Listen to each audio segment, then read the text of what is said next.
जी और जिस जिले के कार्यालय में आज हम ये प्रेस कॉन्फ्रेंस कर रहे हैं, उस उत्तर पूर्वी दिल्ली जिले के नवनियुक्त जिलाध्यक्ष डॉक्टर यूके चौधरी जी। और ये बड़े गर्व का विषय है कि आज मुस्तफाबाद के माननीय विधायक और दिल्ली के वरिष्ठतम विधायक और वो स्वयं यहाँ उपस्थित हैं और हम लोग नरेंद्र मोदी जी की सरकार बनने के 11 साल पूरे करने पर सभी सांसद अपने अपने ढंग से इस 11 साल की कुछ जानकारियां देने के लिए बैठ रहे हैं। अब मैं आपके सामने, जब हम कहते हैं कि 11 साल की जानकारी नरेंद्र मोदी सरकार के 11 साल की सूचना हमें देनी है, तो 11 साल बहुत होता है दोस्तों। 11 साल इस मायने में बहुत होता है कि आज सोचिए अगर कोई व्यक्ति 18 साल का हो, लड़का लड़की, तो 11 साल पहले शायद उसकी राजनीतिक समझ उतनी थी नहीं, अब याद भी नहीं होगा कि आज के 11 साल पहले देश का क्या माहौल था और आज क्या माहौल है। कई चीजें तो ऐसी हैं जो हमको आपको भी, अच्छे लोगों को भूल जाती है। मैं प्रेस कॉन्फ्रेंस को शुरू करने के पहले एक छोटी सी बात याद दिलाना चाहता हूं कि क्यों जरूरी है हमें इन 11 सालों की समीक्षा। आज हम 2025 में हैं, जून में 2014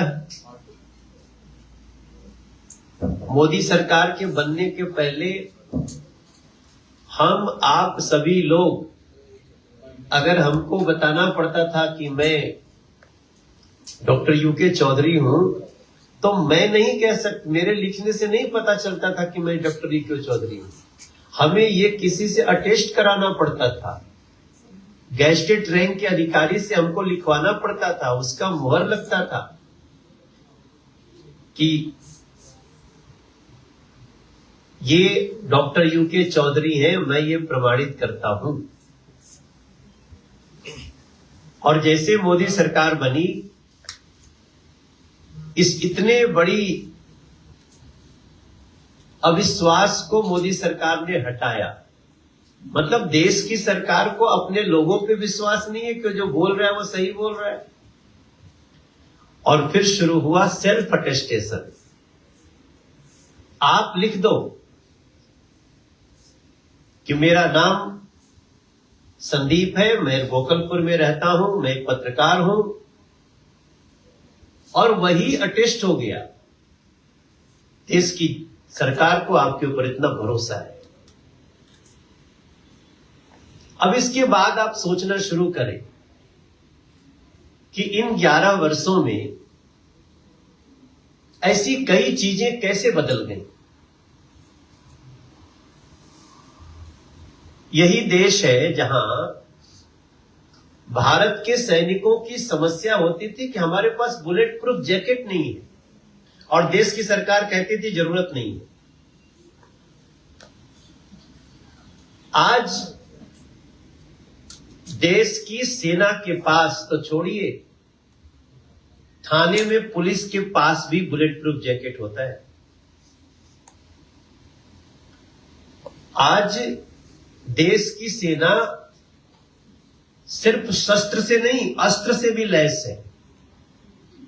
ऐसे ऐसे हथियार देश की सेना के पास, बड़े अस्त्र शस्त्र, अब अमेरिका का बनाया हुआ, चाइना का बनाया हुआ, तुर्की का बनाया हुआ, जिनको लगता था कि हम इसी के बल पे महाशक्ति है, उनको भारत की सेना के हथियारों ने आसमान में फोड़ दिया।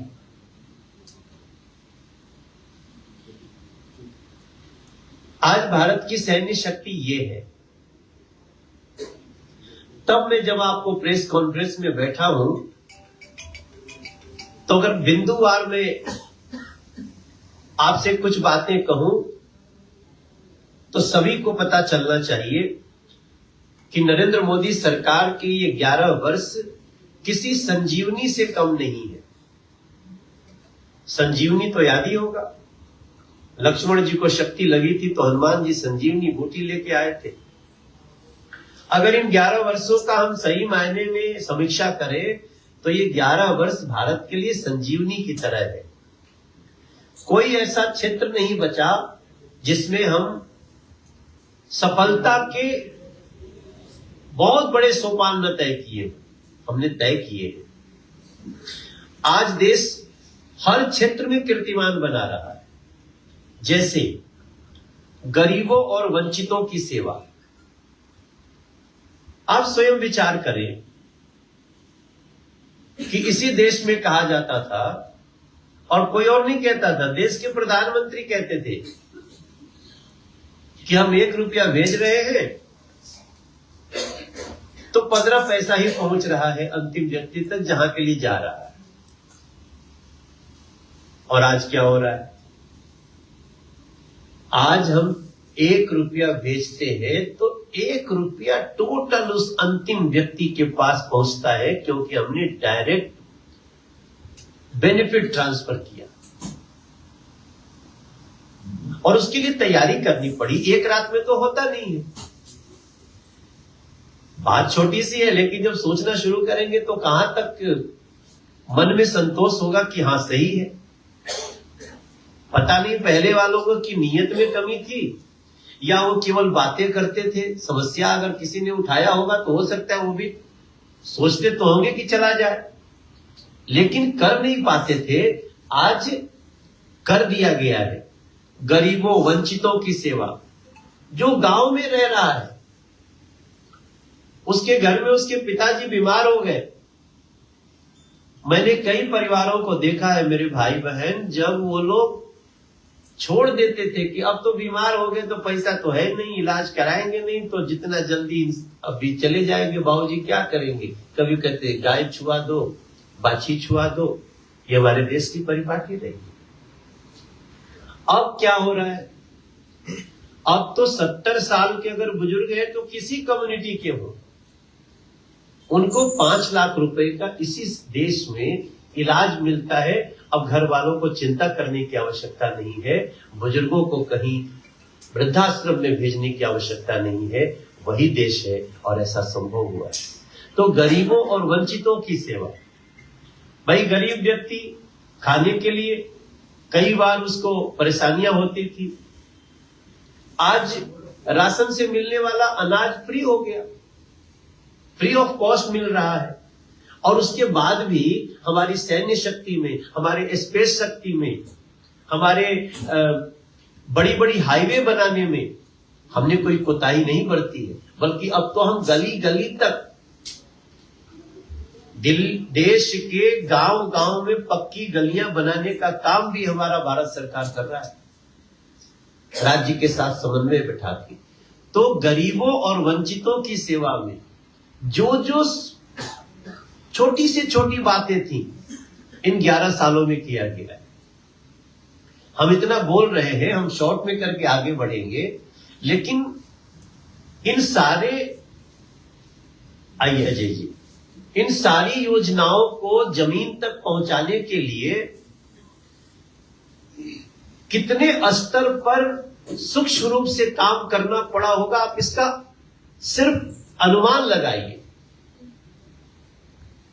और उस परिस्थिति में जहां करप्शन नाम का एक ऐसा जानवर, एक ऐसा वायरस घेरे हुए है, मैं ये नहीं कह रहा हूं था ही,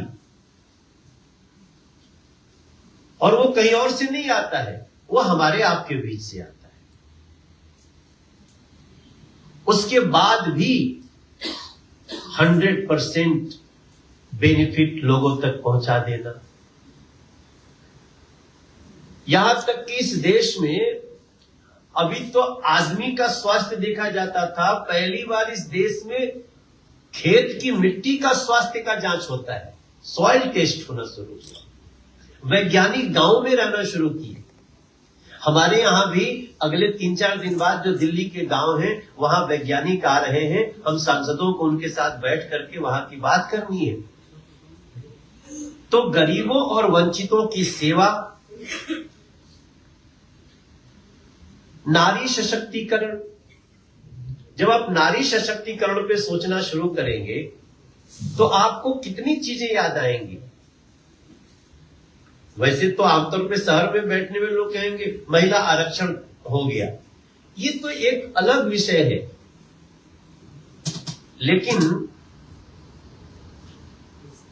नारी को, एक महिला को जब पानी लेने के लिए 5-5 किलोमीटर जाना पड़ता था और उस गांव में उसके घर में नल से जल आना शुरू हो गया। हमने ये लगाए हैं छोटे छोटे जो पोस्टर। हम आपसे प्रार्थना करेंगे, जिन हमारे पत्रकार भाई बहन के पास समय होगा, आप इनका एक अध्ययन करिएगा, और नहीं तो हम आपको ये कॉपी देंगे, इसको आप ले सकते हैं। हमने तुलनात्मक अध्ययन किया इसमें। इस समय तक हम देश के 15 करोड़ घरों में नल से जल दे रहे हैं पूरे देश के अंदर। अब सोचिए, सोचना ही संभव था, कैसे करेंगे? अरे कैसे? हम तो पानी भी दे रहे हैं, अब हम गैस कनेक्शन पूरे गांव गांव देने जा रहे हैं। शहरों में भी शुरू है। दिल्ली के लगभग 65% घरों में हम डायरेक्ट गैस कनेक्शन कर दिए हैं, और इतना सुरक्षित है कि किसी घर में कुछ गैस कनेक्शन में प्रॉब्लम होती सुने होंगे आप लोग। कभी भी रास्ते और गली में कोई लाइन फट गया, ऐसा आपकी जानकारी में आज तक नहीं आया। वो इतनी सुरक्षित व्यवस्था। नारी सशक्तिकरण कैसे होगा? महिला को कहा जाता था कि आप सेना में नहीं काम कर सकते। क्यों नहीं काम कर सकते? आज महिलाएं सेना में काम कर रही हैं, ऑपरेशन सिंदूर को एग्जीक्यूट करने वाली महिलाएं हैं। तो नारी सशक्तिकरण पर भी इस देश ने अतुलनीय सफलता पाई है।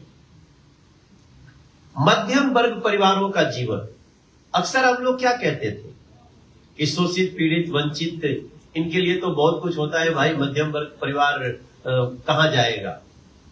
आप सोचिए, 2014 में मात्र आपका 2 लाख रुपया इनकम टैक्स से फ्री होता था। कितना? 2 लाख केवल।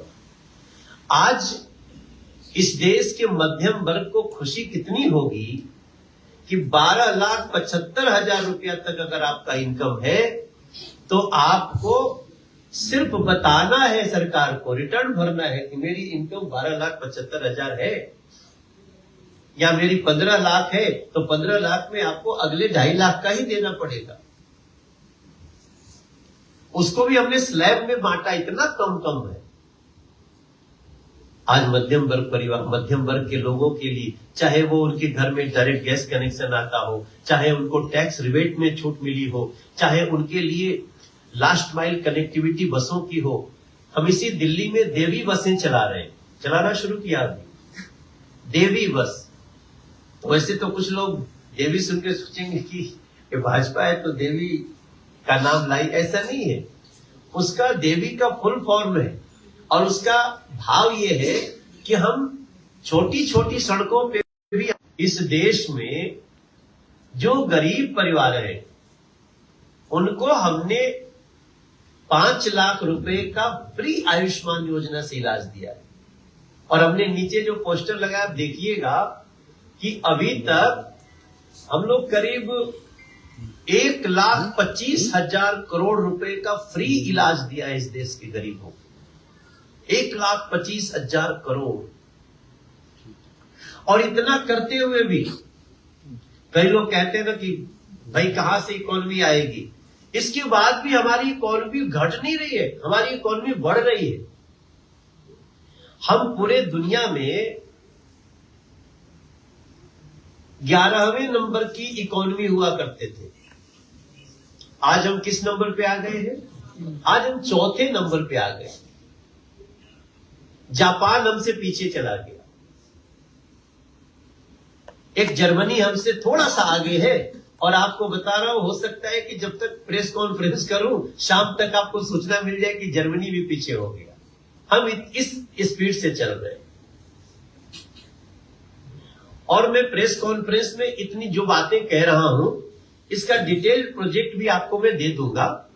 हम तो बिंदुवार इस बात को रख रहे हैं कि सस्ती और सुलभ स्वास्थ्य सेवा, हम 151 आरोग्य केंद्र इस दिल्ली में 1 साल के अंदर बनाने वाले हैं। आरोग्य केंद्र में टेस्ट होगा, बड़ी से बड़ी जांच होगी, और खाली बीमार लोगों का नहीं, बीमारी हो न इसकी भी व्यवस्था आरोग्य केंद्र में होने वाली।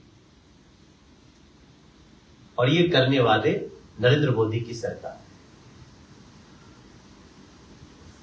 हम लोग, हमारे संस्कृत के जो स्रोत है उसमें है ना, आरोग्यम धन संपदा। आरोग्य से बड़ा आपको बीमारी होने से पहले इलाज हो जाए, इससे बड़ी संपदा, आपको निरोग रहे, इससे बड़ी कोई संपदा नहीं है। तो इसमें भी 11 वर्ष में जो मोदी सरकार ने किया है वो बहुत ही महत्वपूर्ण है। इसके बाद राष्ट्रीय सुरक्षा, अब इस समय तो ऑपरेशन सिंदूर चल रहा है। हम कभी कभी ये लाइन कहते हैं कि देखो, जब से मोदी सरकार आई है हम आतंकवादी घटनाओं पे लगाम लगाए।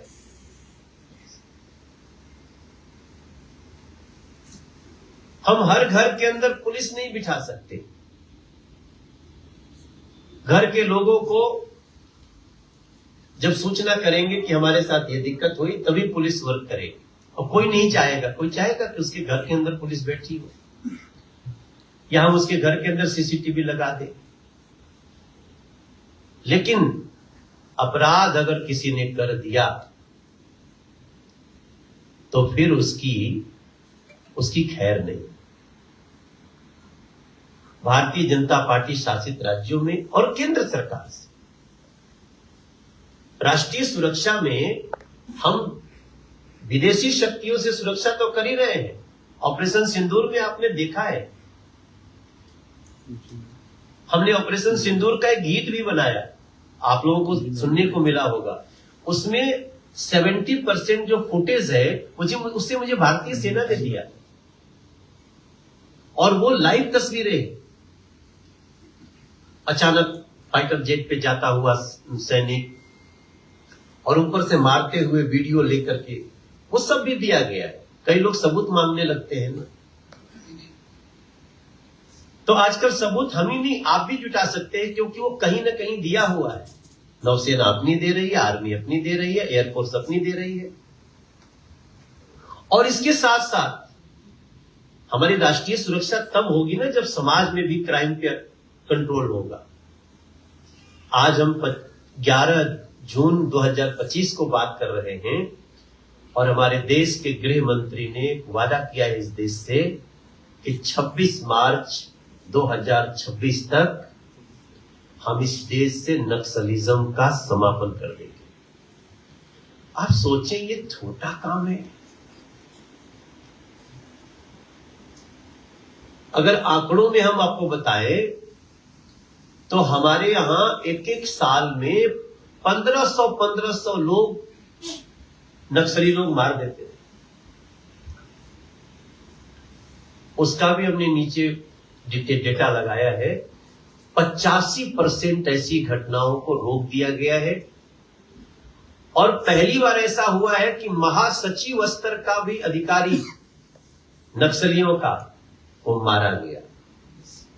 जीरो टॉलरेंस, ये इच्छा शक्ति से होगा।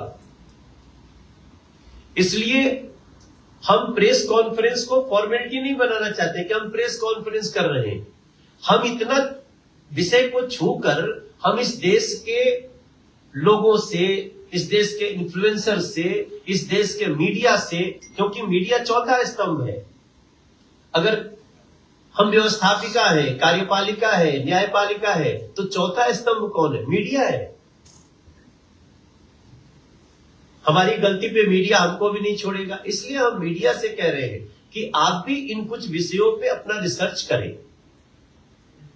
हमारी गलती भी हमको बताएं, क्योंकि हम मोदी जी भी ये नहीं कह रहे हैं कि हमने देश की सारी समस्याओं को दूर कर दिया और हमारा देश विकसित हो गया। हम 2047 में विकसित होने का लक्ष्य रखे,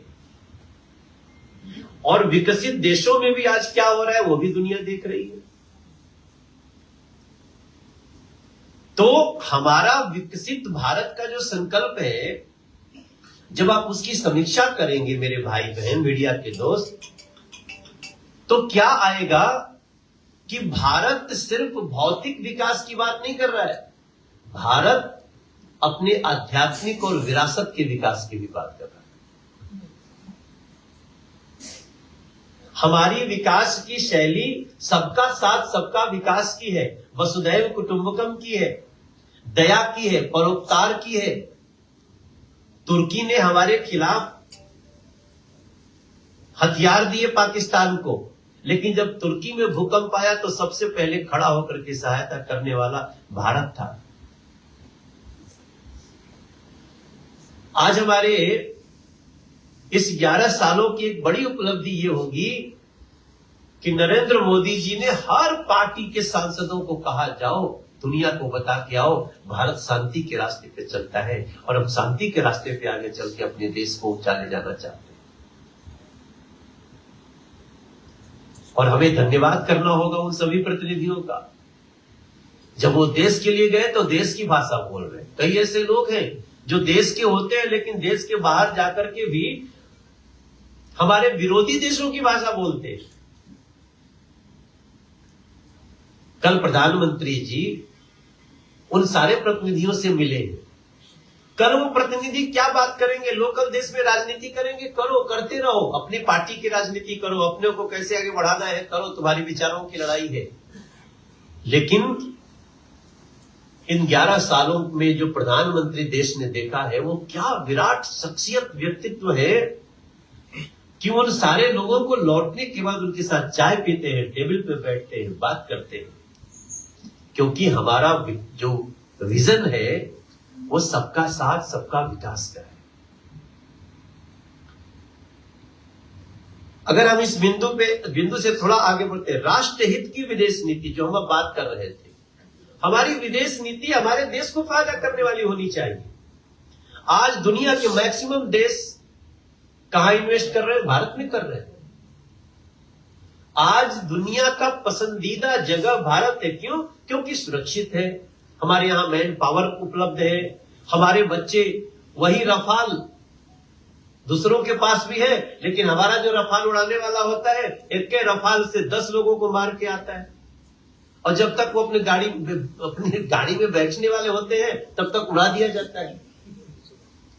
इसको अगर हम लोग सही ढंग से अपने देश भाव से सोचें, नूर खान बेस एक पाकिस्तान में एयर बेस है, ऐसा क्या हो गया? कभी तो युद्ध भारत ने घोषित भी नहीं किया, हम तो खाली ऑपरेशन सिंदूर घोषित किया और चल रहा है आतंकियों के खिलाफ, आतंकवादियों के खिलाफ। इसलिए कि नूर खान बेस पे कुछ हलचल दिखा भारत को, और हलचल दिखा तो इसके पहले की हलचल आगे बढ़े, ध्वस्त हो गया नूर खान हॉस्पिटल, नूर खान एयरबेस। क्या पावर है अपने देश की। तो उसमें जो हमारे जवानों की स्किल है उसको आप कैसे इग्नोर कर सकते हैं? तो हमारी राष्ट्रीय सुरक्षा से लेकर राष्ट्रीय विदेश नीति हमारे देश हित की है। भारत का वैश्विक आर्थिक महाशक्ति जिस तरह से आगे चल रहा है, तभी हम 4थे स्थान पे आज आए हैं। हमारे यहां ईज ऑफ डूइंग बिजनेस का बहुत बड़ा पॉलिसी है, वन विंडो है, ज्यादा से ज्यादा आपको भागना न पड़े, व्यवसाय करने वाले लोगों को सुविधा दिया जाए। कई राज्य ऐसे हैं जो इसको नहीं मानते हैं, क्योंकि हमारा राज्य तो संघीय ढांचा है। तो जहां भाजपा की सरकार नहीं है, वो लोग पता चले उद्योग धंधों को ही हटाने लगते हैं। लेकिन हमारे देश में देखिए, आज गुजरात पहले मॉडल था, आज उत्तर प्रदेश है, मध्य प्रदेश है, अभी फिर छत्तीसगढ़ बन रहा है, अब हम दिल्ली को बनाने जा रहे हैं। आप सोचिए कि गुड़गांव में आप जाते हैं तो देखते हैं ना इतनी बड़ी बड़ी अट्टालिकाएं, ऊंची ऊंची बिल्डिंग। आप इधर न्यू अशोक नगर में चले जाइए, इधर मयूर विहार में, तो एक सड़क के बाद ऊंची बिल्डिंग है, एक सड़क के बाद केवल आपको ऐसे ही जीर्ण शीर्ण अवस्था में दिखेगा। क्यों? पॉलिसी ही नहीं बनाया लोगों ने, उस पर काम ही नहीं किया। आज हम प्रेस कॉन्फ्रेंस में इस 11 साल की एक और नीति बन रही है, आपको बता दें कि हम लोग बहुत जल्दी आप वही दृश्य अब दिल्ली में भी देखेंगे, ऐसी योजनाओं पे काम हो रहा है। तो इन सारे बिंदुओं पे जब आप बात करेंगे, ease of doing business, Bharat का तकनीकी दशक कैसे आगे बढ़ा है, भारतीय संस्कृति और विरासत की रक्षा कैसे हुई है, पूर्वोत्तर का विकास, हमारे देश का नॉर्थ ईस्ट रीजन, एक हमारी नॉर्थ ईस्ट लोकसभा है और एक नॉर्थ ईस्ट रीजन है पूर्वोत्तर, वहां को भी हम विकास के आधार पे आगे लेके जा रहे हैं। तो इन सारी बातों में जब हम अपने पर्यावरण की रक्षा कैसे करनी है, ये भी हमारा बहुत बड़ा विषय है। और इसी के लिए हमने बहुत सारी, इसको क्या बोलते हैं जो लगा हुआ है, स्टैंडी लगाए हुए हैं। उस स्टैंडी को आप अपनी फोटो जरूर खींच के ले जाए, और उसके एक एक हमने तुलनात्मक भी दिए हैं कि जैसे आपको कहेंगे कि भाई देखो, इस देश में 2014 से पहले टोटल एम्स की संख्या 8 थी, आज कितनी है? 23। देश के अलग अलग हिस्सों में लोगों का इलाज हो जाए, क्यों सभी लोग दिल्ली ही इलाज कराने के लिए मजबूर हो जाए? तो ऐसी बहुत सारी चीजें, हमारे जो मेडिकल सीट होती थी वो पहले से डबल हो चुकी है, मेडिकल कॉलेज की संख्या पहले से 4 गुनी हो चुकी है। और जब हम नॉर्थ ईस्ट रीजन की बात कर रहे हैं तो हम थोड़ी देर अपने नॉर्थ ईस्ट लोकसभा की भी बात करेंगे। मेरे भाई बहन, 2014 में जब मैं इधर का सांसद बन के आया था, हमारे मोहन सिंह बिष्ट भाई साहब, अजय उस समय विधायक नहीं थे, यूके जी मिले थे हमको उसी समय, सब हमारे साथी उस समय हमको मिले, मनोज त्यागी, मास्टर विनोद, रिंकू जी से थोड़ी देर बाद मुलाकात हुआ हमारा। तो आप सोचिए, हमारी पहली मीटिंग जानते हमने क्या किया? हमने पहली मीटिंग किया था सिग्नेचर ब्रिज को कैसे बनाया जाए। वो फोटो आज भी है हम लोगों के पास। 49 दिन की सरकार जो बनी उसने सिग्नेचर ब्रिज की मीटिंग नहीं की। सिग्नेचर ब्रिज की मीटिंग हम लोगों ने किया। हमारे मोहन सिंह बिष्ट जी थे, साहेब सिंह चौहान जी थे, अजय, राजकुमार बल्लभ, मनोज त्यागी, ये सब उसमें बैठे हुए थे। क्यों? क्योंकि राष्ट्रपति शासन था। उस राष्ट्रपति शासन, कई लोगों को लगता है कि मनोज जी आप बार बार सिग्नेचर ब्रिज को अपने खाते में ले लेते हो। अरे भाई, हम जब आए तो राष्ट्रपति शासन था। राष्ट्रपति शासन में हमने एक बजट दिया और रुके हुए काम को शुरू कराया, जिसको 2018 में शुरू कर दिया गया। इसी दिल्ली में अब आप सोचिए, जब मैं आया था, सिलसिलेवार बताऊंगा आपको 1.5 मिनट में, 400 करोड़ रुपए की लागत से हर साल आज हम 3 सेंट्रल स्कूल के तरफ आगे बढ़ चुके हैं। एक की बिल्डिंग बन चुकी, दूसरे का पैसा सैंक्शन हो गया, बुराड़ी वाले का तुरंत उस खजूरी के बाद उसका अगला बजट जो आएगा वो बुराड़ी का होगा। हमारे यहाँ 468 करोड़ रुपए की लागत से अभी हम ये वजीराबाद रोड से डासना वहां बॉर्डर तक जाने के लिए निर्बाध गति से जाए, और जो गगन सिनेमा के पास जाम लगता था उस सबको हटाने के लिए आपको एक 468 करोड़ की लागत से फ्लाईओवर दिया है। वो लगभग बहुत जल्दी शुरू हो जाएगा। इस सड़क से जाने के लिए अभी मुश्किल से 3-4 महीने की और समस्या होगी। आपको ट्रिपल डेकर सड़क का अनुभव नॉर्थ ईस्ट दिल्ली करेगी। अगर नरेंद्र मोदी जी इन सारे बजट को नहीं पास करते तो दिल्ली के जो मुख्यमंत्री थे वो तो हमारा वो पूरा मेट्रो का बजट ही देने को तैयार नहीं थे। नहीं देने के बावजूद भी हमने चौथा फेज किया। आज जब मौजपुर से निकल शिव विहार तक आए, वो भी नरेंद्र मोदी जी के समय की देन है। उसके बाद जब हम मौजपुर से जाते हुए ये जमुना विहार, आपका भजनपुरा, सोनिया विहार, नानकसर, सोनिया विहार और नानकसर दोनों मिलके नाम रहेगा। उसके बाद जाइए वजीराबाद, जगतपुर, वहां भी विवाद चल रहा था वजीराबाद जगतपुर का, उसको भी हम लोगों ने सोल्व किया है, दोनों नाम रहेगा। उसके बाद बुराड़ी, फिर जाकर के हम उसको मिला देंगे उस रास्ते से मुकुंदपुर में, जहां से मजलिस पार्क, जहां से एयरपोर्ट जाने के लिए अब आपको यहां से मेट्रो से बाहर नहीं आना पड़ेगा। इसके साथ साथ हम लोगों ने इसी क्षेत्र में 300 करोड़ प्लस का लोन दिया है लोगों को, मुद्रा लोन इस क्षेत्र के लोगों को, विष्ट जी। और इनके साथ साथ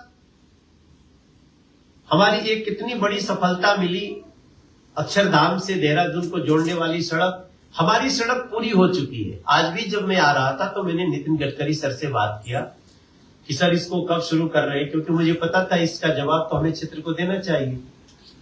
तो हमारा दिल्ली का और बागपत तक तो ठीक है, लेकिन उसके आगे थोड़ा सा पार्ट है और उसमें एक ही बात आ रही है कि जब खुले तो लोग देहरादून तक जाएं, नहीं जाएंगे तो जाकर के आगे मनीष तिवारी तुरंत वीडियो बनाएंगे उसका कि देखो कहे तो थे सांसद जी, लेकिन यहाँ तो रुका हुआ है रास्ता।